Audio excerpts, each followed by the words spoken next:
Herkese selamlar. Bugün sizlerle icbari tibbi sığortadan danışacağıq. Artıq demək olar ki, çətin mövzuları arxada qoyduq. İndi isə rahat mövzulara keçirik. Gəlin görək əmək haqqımızdan icbari tibbi sığorta necə tutulur. Yenə də bu icbari tibbi sığortanı dövlət tərəfindən iki kateqoriyaya bölünüb. Yəni bir var 2000 AZN-ə qədər maaş alanlar, bir də 2000 AZN-dən yuxarı maaş alanlar.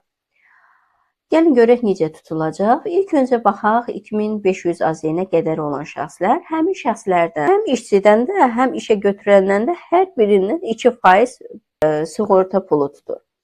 Yəni bu o deməkdir ki, bizdə əvvəllər DSMF olsun, gəlir vergisi olsun, gördük ki, əsasən də DSMF-də həm müəssisədə, həm tibbi, yəni işçidən fərqli faizlərlə tutdular.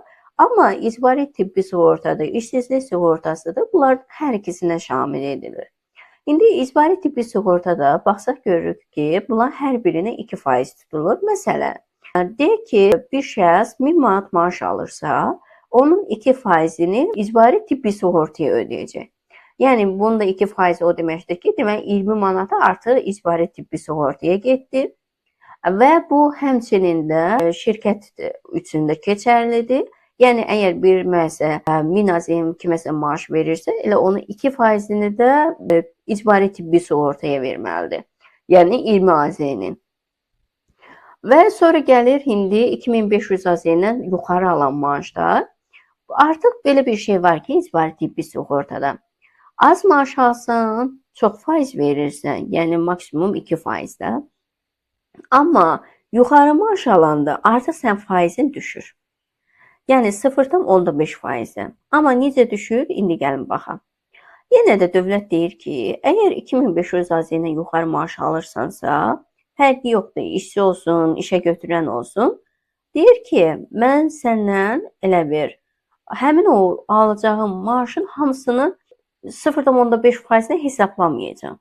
Belə hesablayacağam. 2500-ə qədər olanı 2%-lə hesablayacağam. Yerdə nə qalacaqsa, onu 0,5%-nə hesablayacağam. İndi təsəvvür edin ki, bir şəxs 5000 AZN maaş alırsa, onun 2500 AZN-in 2%-nə hesablayıb verməlidir, yəni 50 AZN. Artıq onun avtomatik olaraq borcu var. Yerdə nə qalacaqsa, yəni 5000-dən 2500 çıxsa, elə 2500 qalar, onu artıq 0,5%-nə hesablayacaq. O da eləcə 12 manat 50 qəpik. Sonda bu toplamalıdır və eləməlidir 62 manat 50 qəpik. Bu da onu göstərir ki, deməli bir şəxsin və yaxud da həm də şirkətin 62 manat 50 qəpik borcu var. Yenə də yəni o DSMF-də olduğu kimi mütləq şəkildə biz elə bir hansı qrupa keçiriksə, o belə deyək də mərhələ keçiriksə, özümüzdən əvvəlki mərhələdə olan şəxslərin, maaşların, faizlərin özümüzdən daşımalıyıq. Yəni artıq dövlət tərəfindən sənə o standart kimi qoyulur pul. Minimum elə bir sənin icbari tibbi sığorta pulun, yəni borcun. Ondan sonra sənin nəyin qalacaqsa, artıq onu deyəcək 0,5%-nə hesabla, sonra sonda topla ver mənə. İndi gəl, belə bir ən çox qarışdırılan bir şey var. Bəzən deyirlər ki, elə düşünürlər ki, məsəl üçün, indi biz hesabladıq 5000 AZN-lik üçün ki, bir işçi 62 manat 50 qəpik verəcək. Qeyd etdik ki, bu həmçində işə götürənə də aiddir. Bu da 62 manat 50 qəpik eləyir. Deməli, ümumilikdə bunlar hər ikisinin sığortası 125 AZN-incə. Əlbəttə ki, bunu kim ödəyəcək? Şirkət ödəyir 125 manatı. Amma belə bir şey var. Onun 62 manat 50 qəpik işçinin maaşından tutur. Amma öz elə bir cebindən, öz büdcəsindən sadəcə olaraq 62 manat 50 qəpik qoyur.